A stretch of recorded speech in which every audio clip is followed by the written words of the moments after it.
to ensure judicious use of environmental resources to meet the needs and aspirations of the present as well as future generations. We are supposed to protect the wetlands because these wetlands are the ones that offer a lot of vegetation, flora and fauna to the nature. Communication regarding the environment among the people is very, very important, or between the government and its people is very, very important. Why? Because otherwise the people will not be aware about what is happening around them.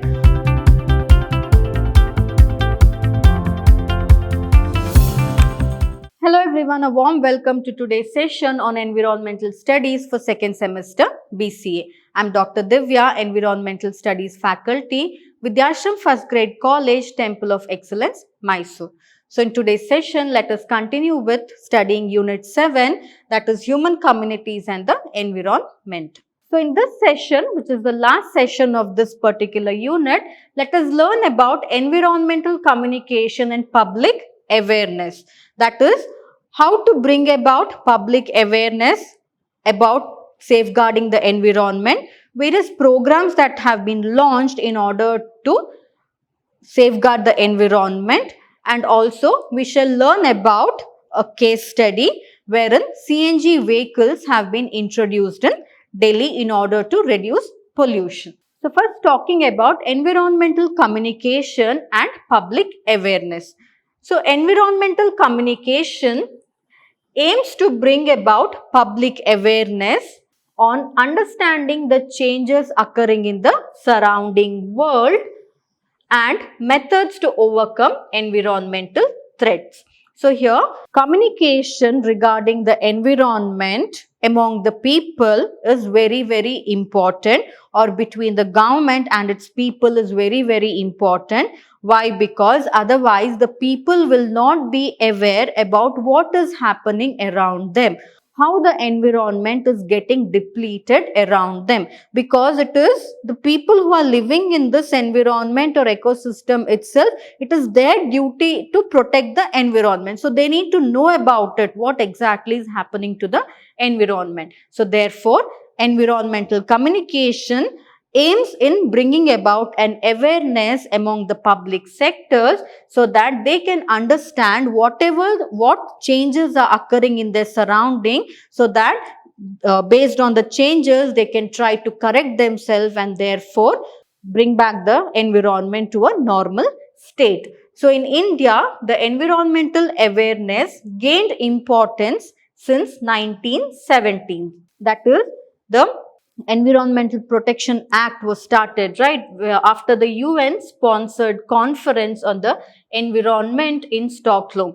That is in 1972. So in the 1970s itself, that is when the Bhopal gas tragedy had occurred, already it was there in the government's mind that we need to do something or bring strict rules and regulations to safeguard the environment. And those actually came into force when the people of India participated in one of the conferences that was held in Stockholm regarding environmental issues. And that is when, so from 1972 onwards, a lot of strict rules and regulation and public awareness has been brought about to safeguard the environment. So the Indian government took many environmental related friendly activities or environmental friendly activities in order to make the people understand the importance of the environment. And the Ministry of Environment and Forest was established, and under this Ministry of Environment and Forest, a lot of laws were put on environmental protection in the year 1986. So from 1986 onwards, a lot of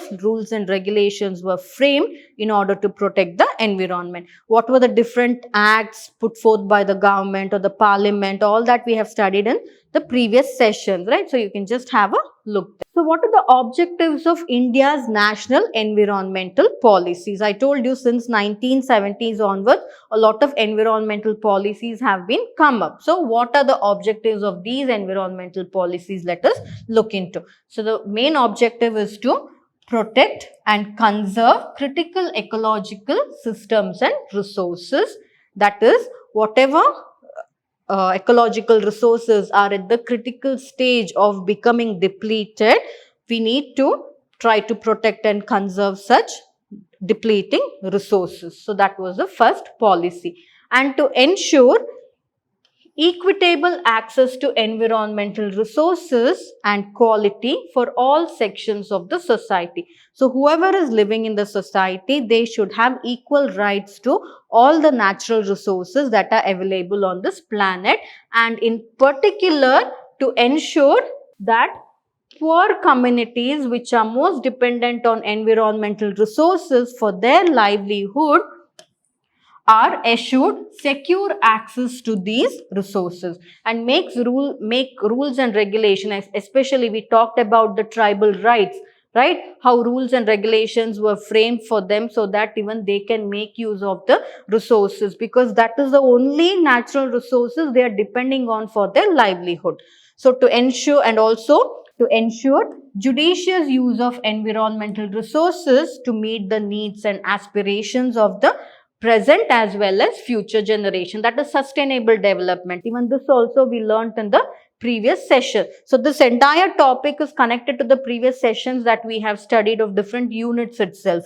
So here, sustainable development, use it valuably in the present generation so that the next future generation can also get to use those particular natural resources. So that is also one of the objective of the national environmental policy.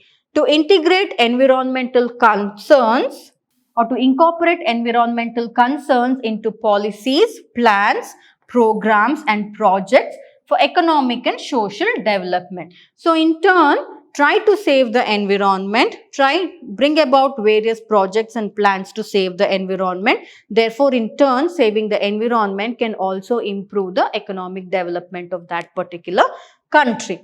Next is to ensure efficient use of environmental resources in the sense of reduction in their use per unit of economic output.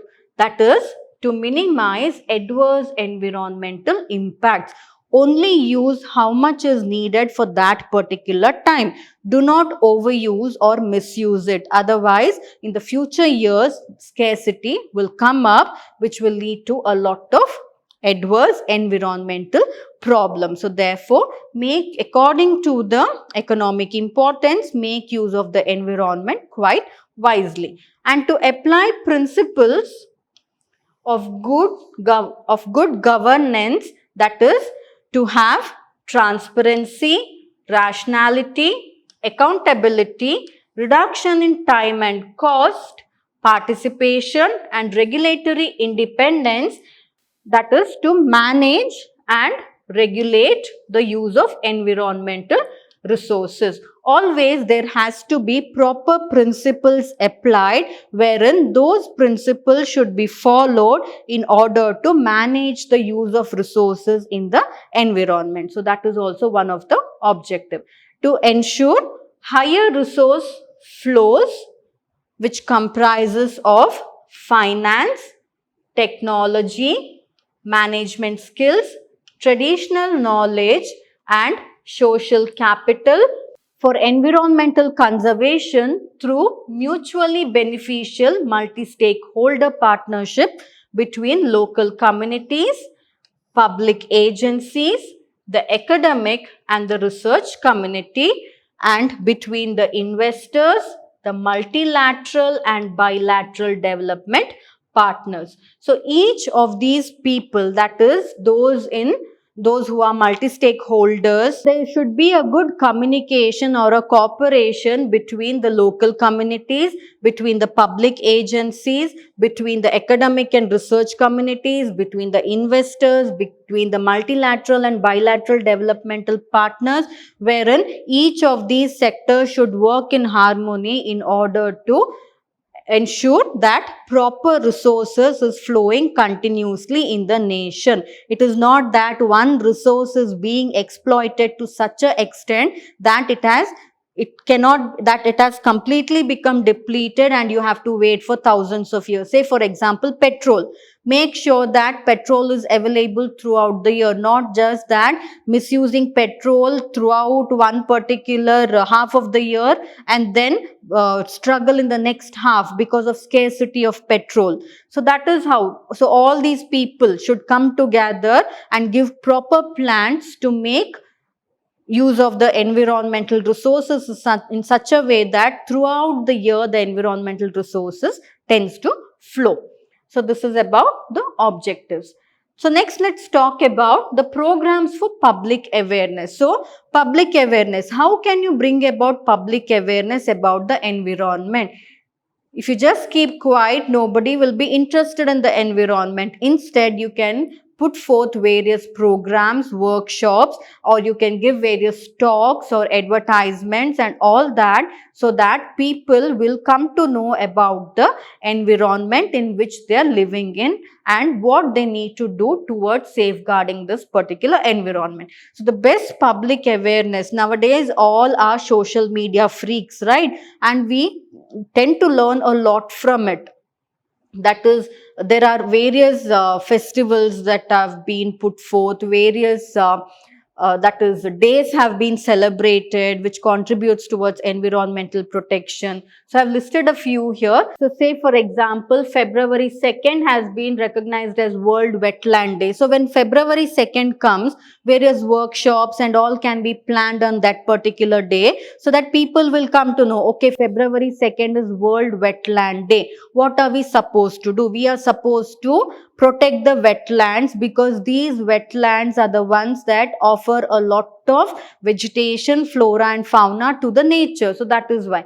Next is March 21st, we have World Forestry Day. So people will come to know about it, and they'll have, and it will also provoke them to contribute something towards the environment. Next, April 22nd celebrated as Earth Day. Then we have June 5th wherein World Environment Day is celebrated.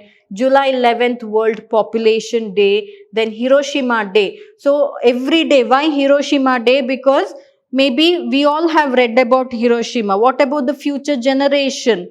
So when such days are celebrated, like August 6th is Hiroshima Day, it will remind every people of the world that there was such a black day in Hiroshima on August 6th, wherein nuclear bombing was done, and what havoc this nuclear bomb had created, and even today how the people of Hiroshima are suffering. So all that people will come to know, and it will actually make them understand, okay, we are not supposed to go in for nuclear war. Nuclear weapons should be abandoned. An idea will be brought to them. So that is why all these days are celebrated. Next, we have World Ozone Day. So some people will not even know what ozone is. So when somewhere programs are conducted about World Ozone Day and all that, so people will come to know what ozone is, what is its importance, why we need to protect the ozone, how we can contribute towards protecting the ozone, all that they will come to know. Next, September 28th, Green Consumer Day. So like this various programs, have been put forth, where when on these days, when some functions or some programs or some workshops are conducted, it will bring awareness about the public and their role towards the environment. Next, what are the personal activities that can be made so that people can participate in those personal activities, creating awareness, and also these personal activities, how can it create an awareness among the public or the people? So what we can do? So we can join a group to study nature, such as there is World Wildlife Fund, that is WWF1, or BNHS, or any other organization. So when you become a member, they will give you some brochures and all that about what they are doing and how you can participate and contribute towards these organizations, wherein they will try to protect the nature. So World Wildlife Fund is a very beautiful organization wherein you can get a lot of goodies there. You can buy. So when you buy something from that particular organization, the money that you give will go towards saving the wildlife. So that is how you can just join such groups and contribute towards saving the environment. Or read newspaper articles and periodicals such as magazines. So there are various magazines such as Down to Earth, then WWF1, then newsletter, that is WWF1 newsletter, BNHS, Hornbill, Sanctuary magazine. So when you read all these magazines, you will get an idea about the environment, what is happening in the environment, and also you can contribute your own ideas towards safeguarding the environment. So when other people read it, they can try to follow it. Next, discuss environmental issues with friends and relatives. This is actually a very good topic, and also it is quite interesting, wherein the time just passes off, like what is happening in the environment, what can be done, what issues are there in the environment. So all this discussion will help in exchanging knowledge and also giving knowledge about safeguarding the environment. Or join local movements or organizations that support activities like saving trees in your locality. So you might have seen some road construction is going on, and they're supposed to fell a tree, then suddenly a group of people will come protesting. Who do you think these people are? They're just some random local people who are there, who have formed groups, and their main aim would have been to protect the environment. Like that, join such groups wherein such activities like protecting trees in your locality, reducing the use of plastics, going for nature treks, practicing 3 Rs, that is reduce, reuse and recycle.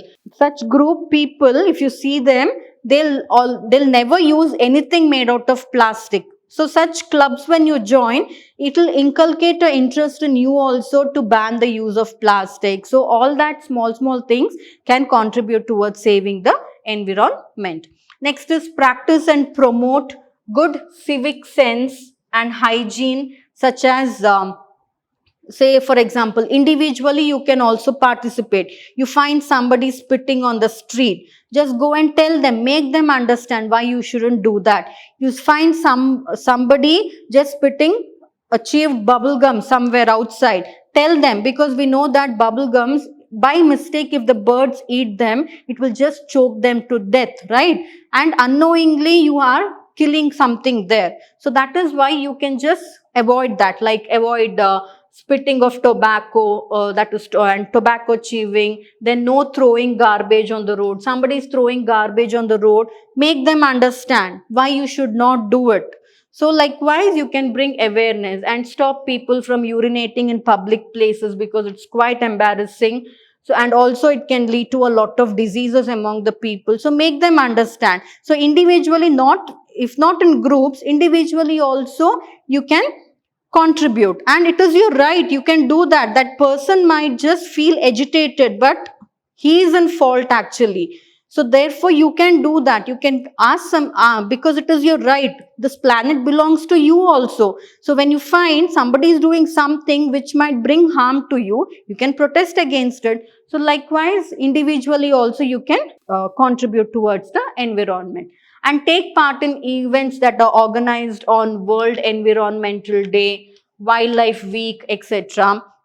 So that you go and sit there for their workshops and you learn about the mother nature and all that, and visit a national park or sanctuaries, or spend time in some natural habitat.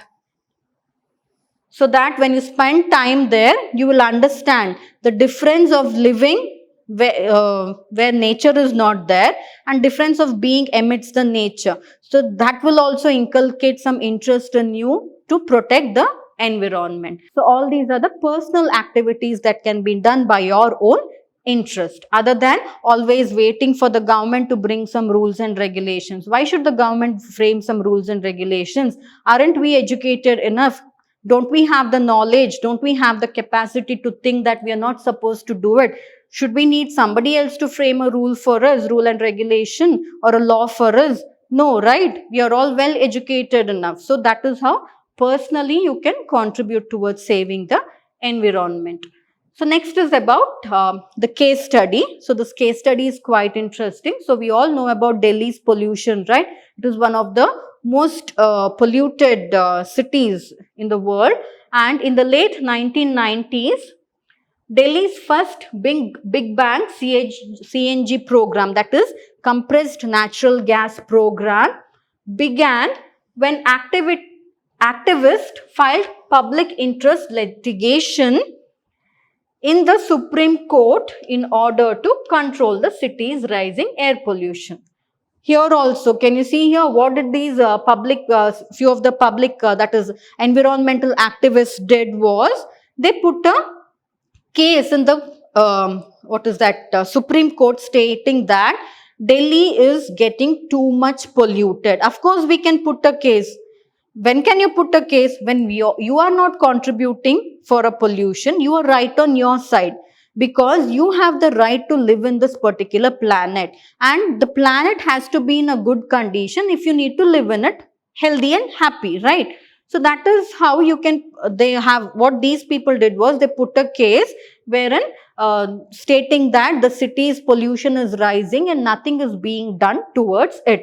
So the Supreme Court, what they did was they took up the case and they set up the Environment Pollution Prevention and Control Authority in the year 1998. So in 1990 actually the case was filed. In 1998 a verdict was put forth, or the Supreme Court advised to control pollution.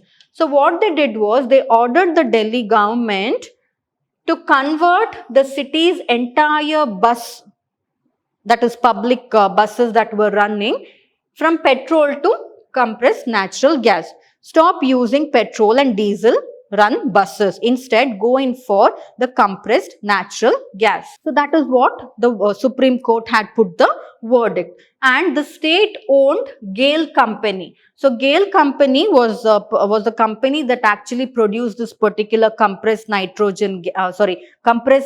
gas. So the Supreme Court also ordered the GAIL company to produce natural gas in a larger extent or in larger quantity.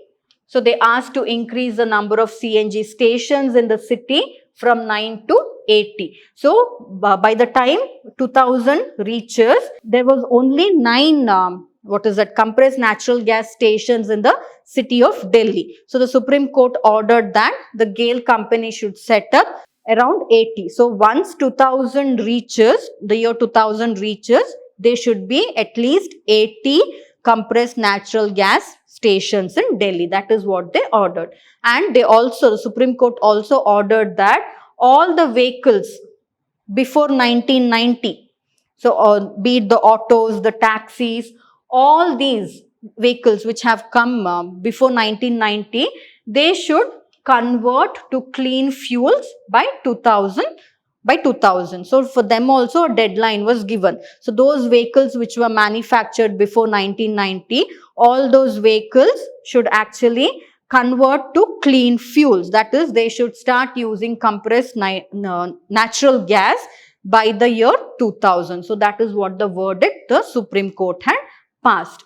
So the Delhi government was supposed to submit a report on that as well about the improvement. So in 2003, a report was submitted by the Central Pollution Control Board, which showed that Delhi appeared to be breathing easier because of all that, because of few of the public people or environmentalists, because they put a case against the Delhi government stating that nothing is being done to curb pollution in Delhi. So the Supreme Court had ordered or put a verdict as to what has been done, and it had also ordered the Central Pollution Control Board to actually give a report on that. And in 2003, based on that, a report was submitted by the Central Pollution Control Board stating that Delhi is breathing easier, means the air pollution has been reduced in Delhi. And the Supreme Court noted the data and observed that air quality had improved considerably since 1996. But did this last long? No, it did not last long. So, but this did not last long as the demand for CNG could not be fulfilled Thereby, the Delhi government failed to replace diesel buses with CNG run ones. What did they say? By 2000, all the public buses should be converted into compressed natural gas. They should run using compressed natural gas only. But because the availability of compressed natural gas could not be fulfilled according to the demand, the government was not able to fulfill the deadline. That is, by March 2001, the deadline could not be fulfilled because there was no enough compressed natural gas that was available. But the capital's effort in curbing pollution was appreciated. But still they did a lot. Many number of buses they replaced, old vehicles they abandoned, they converted the old vehicles to make it more fuel efficient. All that they did. But in spite of that, they were not able to fulfill the deadline. But still, Supreme Court appreciated the efforts put by the Delhi government in order to curb the pollution, because at least some amount of air pollution had been reduced because of the verdicts given by the Supreme Court. So this was about the case study. So why did they order for compressed natural gas? They could have gone in for something else, right? Compressed natural gas has its own advantage and disadvantages. What are they? Let's look into. So first is lesser running cost, and they are very easy on the engine. That is, they give longer shelf life to the engine, and also the maintenance cost of the engine is also quite low when compared to petrol or diesel. That is the advantage. And it reduces the demand for finite petroleum supply. There is no need of entirely depending on petroleum itself throughout. If petroleum is not there also, compressed natural gas is available throughout, which can be used. And reduction of carbon monoxide emission by over 90%. So petroleum products actually release a lot of carbon monoxide to the atmosphere, which causes pollution. By using compressed natural gas, 90% of the carbon monoxide emission to the atmosphere can be reduced. So therefore, it is a green gas. And drastic reduction in the relative hydrocarbon emission by over 80 to 93%. So when these fossil fuels, that is petroleum, diesel and all burns, it releases a lot of hydrocarbon, but compressed natural gas do not release any hydrocarbon. So therefore, hydrocarbons are one of the main contributors for global warming. So therefore, pollution got reduced, and it improves fuel consumption as well as it improves the efficiency of the engine. So and also this gaseous fuel, that is compressed natural gas, which is a dry gaseous fuel, it does not dilute the lubricating oil, thus saving on oil filters and oil charges. With petrol and diesel vehicles, we know that every now and then, like as mentioned, the oil filters and the oil chargers should be changed, right? Otherwise, a lot of pollution can be created. But that is not a problem because compressed natural gas is a dry gaseous fuel. Therefore, it will not leave any residues on the oil filters or oil chargers, and therefore, there is no need for changing the oil filters and oil chargers in the vehicle. And also, the maintenance cost is quite very effective, and reduction in engine noise levels also will get reduced. Therefore, noise pollution can also be prevented, and the toxic emissions get also reduced by 90%, because diesel and petrol, they release a lot of toxic chemicals to the atmosphere, but compressed natural gas will not release these toxic chemicals. So for environmental related whatever is needed, that the compressed natural gas gives, it is advantageous. But on the other hand, it also has a lot of disadvantage. What is that? Let us look into. For environment, it is quite good, but for the people, it is a lot of burden. How we shall look into? So a lot of driving complaints had occurred because of loss of power with compressed natural gas. Compressed natural gas reduces the power of the vehicle, like how the power of the vehicle increases with that of petrol and diesel, but compressed natural gas actually reduces the power of the people. Therefore, a lot of driving complaints were there. Then the dynamometer test indicated that CNG fueled vehicles had only 10 to 15% lower power output than petrol engines. So only 10 to 15% power was driven by the CNG fueled vehicles when compared to that of petrol engines. Petrol engines will give a lot of power to the vehicle, but CNG will not give. But all these drawbacks are there to the people, but to the environment it has a lot of good things. And increased exhaust valve wear in CNG operated vehicles are anticipated during the drying effect of the gaseous fuel. So this is I told you it is a dry gaseous fuel, right? So what happens here is the valve that is there in the vehicle gets dried because it is not oily in texture like the petrol and the diesel. So that is also one of the drawback. And the limited service for CNG vehicles in Delhi is quite very less, and it is high cost of conversion of vehicles to CNG mode. So what did they order? Whatever that is vehicles were manufactured before 1990, all should get converted into CNG. But converting a petrol or diesel vehicle into a CNG vehicle is high. It is quite costly, which the common man could not provide. So that is also a drawback. And the additional weight, the weight of CNG cylinders does pose a problem, because it will also reduce the efficiency of the vehicle because of the weight of the CNG cylinders. So all these are the disadvantages of CNG to the vehicle, but to the environment it has because everybody lives are very fast nowadays. You want to reach from one place to another, you need to just rush very fast, right? But that is possible with petrol and diesel vehicles, but not with compressed natural gas vehicle. That is the main drawback with that. It is like the power that is drawn out of the vehicle is quite very, very less. So that is one of the reason. So these are the disadvantages of CNG. So this was about the case studies of CNG in Delhi. So likewise, there are various case studies which you can just browse and have a look into it. So what are the different programs that have been put forth by the government, or activities by the government in order to curb pollution. So this was about this session. With this, the unit comes to an end.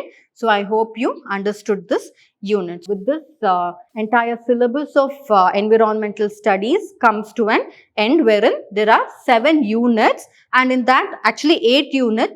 The 8th unit is entirely for the students, wherein field works are given and you have to work according to that. So with this, the entire syllabus comes to an end.